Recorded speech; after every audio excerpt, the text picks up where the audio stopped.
আজকে অনেক দিন পর পেন্টিং বুকসটা হাতে নিলাম। ইচ্ছে করছিল কিছু একটা আঁকবো, কিন্তু কি আঁকবো সেটা ভেবে পাচ্ছিলাম না। তারপর ভাবলাম যে খুব শিগগিরই মা আসছে, তাই মা দুর্গাকে আঁকলে খুব একটা মন্দ হয় না। যাই হোক, মা দুর্গার পিকচারটা আঁকা শুরু করলাম। ফার্স্টে ভেবে পাচ্ছিলাম না যে কীভাবে কি করে মাকে আঁকবো। তারপর ভাবলাম একটা থিম তৈরি করি যেটা সচরাচর দেখা যায় না, মানে যেভাবে আমরা মা দুর্গাকে দেখি ঠিক সেভাবে না, একটু অন্যরকমভাবে আঁকবো। ও আরেকটি কথা জানিয়ে রাখি, এবছর মহালয়া পালিত হবে 2 অক্টোবর বুধবার। সেই দিন থেকে পিতৃপক্ষের অবসান হয়ে দেবীপক্ষের সূচনা হবে, আর এবার দেবী আগমন করবেন দোলায়।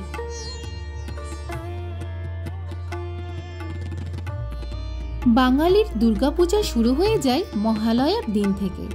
বীরেন্দ্রকৃষ্ণ ভদ্রের কণ্ঠে আশ্বিনের শারদপ্রাতে শুনতে শুনতে বাংলার বুকে সূচিত হয় দেবীপক্ষ। এই মহালয়ার দিনেই দেবী দুর্গার বোধন হয়। বোধন মানে জাগরণ। মনে করা হয় বাংলার শ্রাবণ মাস থেকে পৌষ মাস পর্যন্ত দক্ষিণায়ন কালে দেবতারা নিদ্রা যান, আর উত্তরায়ণের সময় দেবতারা আবার জেগে ওঠেন।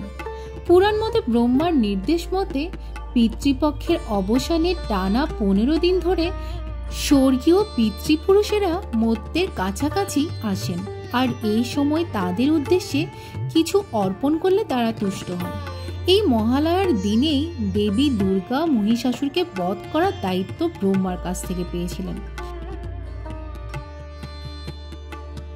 ব্রহ্মার বরেই সেই মহিষাসুর মানুষ ও দেবতাদের কাছে অপরাজেয় হয়ে উঠেছিল। ফলে তাকে পরাস্ত করার জন্য ব্রহ্মা, বিষ্ণু আর মহেশ্বর একত্রিত হয়ে মহামায়ারূপী যে নারী শক্তি তৈরি করেছিলেন তিনিই হলেন দেবী দুর্গা। 10 অস্ত্রে বলীয়ান হয়ে দশভুজা দেবী দুর্গা টানা 9 দিন যুদ্ধ করে মহিষাসুরকে বধ করেছিলেন। হিন্দুদের বিশ্বাস অনুযায়ী এই দিনের পরেই অশুভ শক্তির বিনাশ ঘটিয়েছিলেন দেবী দুর্গা, আর তাই হিন্দুদের মধ্যে শুভ শক্তির আরাধনায় মহালয়ার গুরুত্ব অপরিসীম।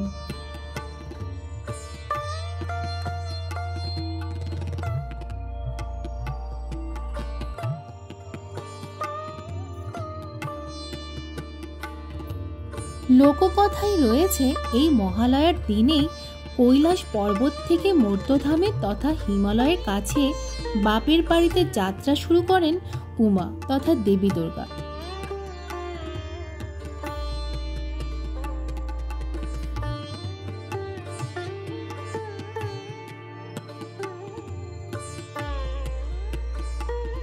স্বামী গৃহ ছেড়ে পিতৃগৃহে রওনা দেয় দেবী উমা।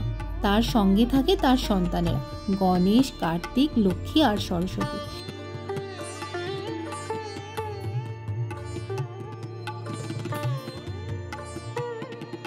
এই সময় বিভিন্ন বাহনে চড়ে উমা আসেন পিতৃগৃহে।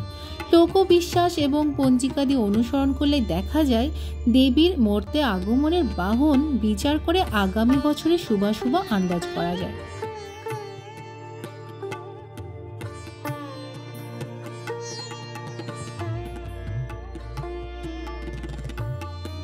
যেমন কথায় আছে, দোলায় আগমন করলে বন্যা হবে, গজে গমন করলে পুণ্য সমৃদ্ধি হবে ইত্যাদি।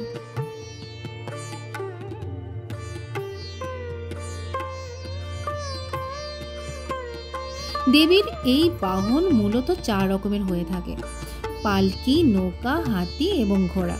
শাক্ত পদাবলিতে উমার আগমন এবং প্রত্যাবর্তনকে ঘিরে রচিত হয়েছে বহু লোকপ্রিয় গান। দুর্গাপূজা বাঙালির কাছে শুধু একটা পূজা নয়, এটি বাঙালির একটা আবেগ। আমার পেন্টিংটা এখানেই শেষ হলো। কেমন লেগেছে জানাতে ভুলবে না কিন্তু।